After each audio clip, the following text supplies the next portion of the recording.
Reka mbasuhuze kandi mbifurize ibihe byiza mwebwe mwese mukomeje kudukurikira amakuru ndetse n'ibiganiro bitandukanye. Ikaze muri aya makuru. Mu karere ka Rubavu mu ntara y'Iburengerazuba mu gihugu cy'u Rwanda hubikanye amasasu yahitanye abagabo bagera kuri 2. Amakuru avuga ko abagabo 2 bo mu murenge wa Cyanzarwe mu karere ka Rubavu bishwe barashwe, hagakekwa ko bari bavuye muri DRC cyangwa se muri Repubulika Iharanira Demokarasi ya Kongo. Ubuyobozi bukaba bwari bumaze kubwira abanyamakuru ko abaturage bagomba rero kuzibukira kwambuka bajya muri DRC banyuze mu nzira zitemewe. Mu gitondo cyo ku itariki ya 4 Ugushyingo 2021 mu murenge wa Cyanzarwe mu karere ka Rubavu humvikanye amasasu yarashwe abaturage bari bavuye muri burasirazuba bwa Repubulika Iharanira Demokarasi ya Kongo.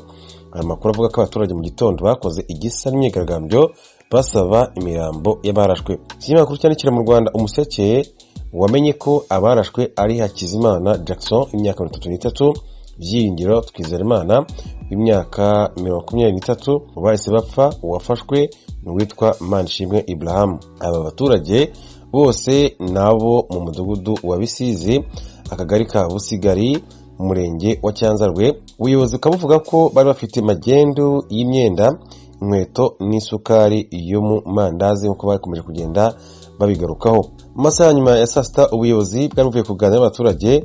Umukozi w'akarere ushinzwe imirimo rusange witwa Nibizi Ntabyera Iberi yasobanuye ibyo kuraswa kw'abariya abaturage. Umuyobozi kandi yavuze ko barashwe ahagana saa 10 za mu gitondo zirengaho gatoya, aho 2 barashwe undi umwe aza gufatwa. Ati n'abaturage bari bambutse umupaka mu buryo butemewe n'amategeko ahatemewe. Ati hanyuma abasirikare babahagaritse, abaturage ntibabyemera. Ati bashaka kubarwanya. Ati nk'abashinzwe umutekano n'ubusugire bw'igihugu nta kindi bagombaga gukora. Ati birwanyeho barasa abaturage 2 kubw'amahirwe make. Ati barapfa undi umwe arafatwa akaba yashyikirijwe inzego z'umutekano. Umuyobozi abajijwe niba nta bundi buryo butari kurasa umuturage bwari gukoreshwa, yavuze ko igihe abaturage batari bemeye guhagarara byari bigoye kubatandukanya n'interahamwe. Yakanye iby'imyigaragambyo avuga ko ari agahinda abaturage bagaragaje nk'ababuze abantu babo. Abaturage bavuga ko igihe imipaka ihuza DRC, Repubulika ya Demokarasi ya Kongo n'u Rwanda idafunguwe, n'ubundi bazakomeza kuraswa kuko ngo ubuzima bwabo babukesha hakurya muri Repubulika ya Demokarasi ya Kongo. Kagame Alain ukorera Umuseke i Rubavu avuga ko umurenge wa Cyanzarwe hakunze kuba abakora magendo kenshi y'urumogi ndetse n'amabaro y'imyenda biva muri DRC. Umukozi w'akarere ushinzwe imirimo rusange Nibizi Ntabyera Iberi avuga ko abaturage babuze ababo ari ukubihanganisha. Ati kuko umuturage w'u Rwanda afite agaciro, ariko akabasaba kuzibukira kwambuka bajya muri DRC kuko ngo ni icyaha gihanwa n'amategeko, ndetse kandi n'uwafashwe akabashyikirizwa ubutabera. Ikibazo kikaba kimaze gufata indi ntera muri uriya murenge. Umuyobozi avuga ko akarere ka Rubavu gutekereza gufasha imishinga y'abagore n'urubyiruko kugira ngo itange akazi ku baturage, amaramuko bayabonere mu Rwanda nk'uko yakomeje kugenda abigarukaho. Tuve kuri iyi nkuru y'ibyabaye mu karere ka Rubavu dukomeze tubona n'andi makuru atandukanye akomeza kugenda avugwa. Muri Nigeria aho igorofa rinini ryagwiriye abantu bagera ku 100 baryubakaga mu murwa mukuru w'ubucuruzi Lagos. Abakozi b'inzego z'ubutabazi baraye ijoro bagerageza gutaburura abaheze munsi y'amatafari na sima kuva igorofa riherereye mu karere kabifite ahitwa Ikoyi rihirimye ku munsi w'ejo. Kugeza ubu habonetse umurambo umwe n'inkomere 3. Ababibonye babwiye ibiro ntaramakuru by'Abongereza Reuters ko abakozi bagera ku 100 bari mu kazi kabo inzu hirima. Ubutegetsi bw'umujyi wa Lagos bwatangaje ko iyo gorofa yari ifite amazu 22 agerekeranye, ikaba yubakwaga mu rwego rwo gutanga amacumbi ahendutse ku batuye muri ako karere k'umujyi. Ntibiramenyekana niba andi mazu ari hafi yayo yangiritse. Amazu akunze guhirima muri Nigeria kubera amategeko arebana n'iby'ubwubatsi atubahiriza uko bikwiriye cyangwa ngo hakorwe igenzurwa k'ubuziranenge. Muri Somalia amatora y'abadepite yari yaratinze yarayabaye mu murwa mukuru Mogadishu. Abantu 101 batoranijwe n'amoko yo muri icyo gihugu nibo bagomba gutora abadepite 275 bagize inteko ishinga amategeko y'icyo gihugu. Abagomba gutora bahuriye ku biro by'itora hirya no hino barinzwe bikomeye n'ingabo za leta. Umutwe w'iterabwoba Al-Shabaab wari wavuze ko uzakoma mu nkokora ibi bikorwa.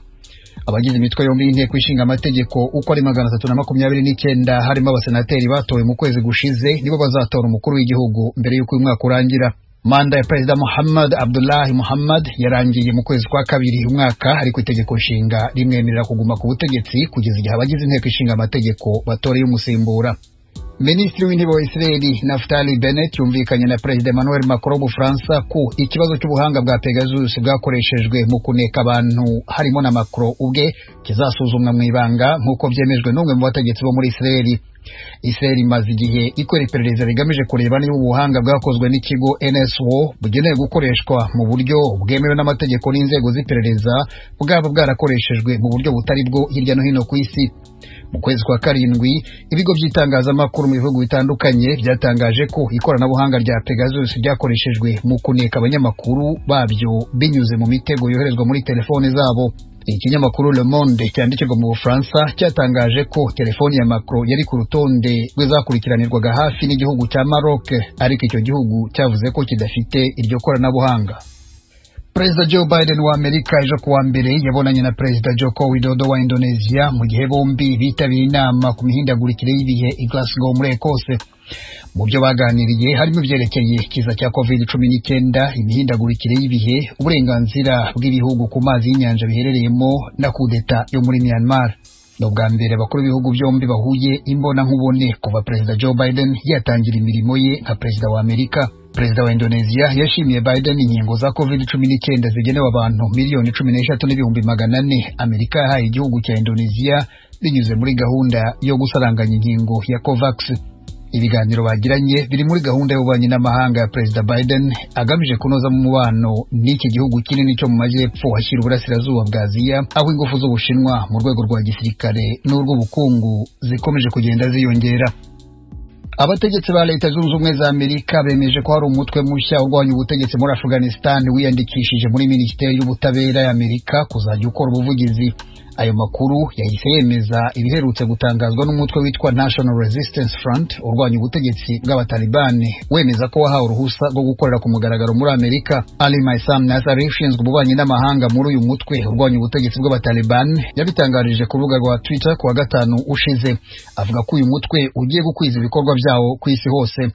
Abatalibani bafashe ubutegetsi bwa Afghanistan mu kwezi kwa munani, bahitse leta yari ishyigikiwe na Amerika n'Uburayi nyuma yaho ingabo za OTAN ziviriye muri icyo gihugu nyuma y'imyaka 20. Tukivuga kuri Afghanistan, Minisiteri y'Ingabo muri Amerika yakuye ku rubuga rwayo rwa internet amafoto y'Abanya-Afghanistan babarirwa mu bihumbi bashyigikiye Amerika mu ntambara yarwanaga muri icyo gihugu. Icyo gikorwa kigamije kubarinda kuba batotezwa cyangwa bakagirirwa nabi n'ubutegetsi bw'abatalibani, nk'uko byatangajwe na John Kirby ushinzwe itangazamakuru muri Minisiteri y'Ingabo ya Amerika, Pentagon. Yavuze ko amafoto agera ku 124 na video zigera ku 17,000 byose byakuwe ku rubuga rwa Minisiteri y'Ingabo ya Amerika. Geoffrey Mutagoma, urakoze kutugezaho aya makuru avugwa hirya no hino ku isi. Ijwi ry'Amerika, ibiganiro byacu birakomeje. Mu mujyi wa Glasgow mu gihugu cya Ekose kuri iki cyumweru hatangiye inama ya 26 y'umuryango w'abibumbye ku mihindagurikire y'ibihe. Ni inama izitabirwa n'abantu ibihumbi.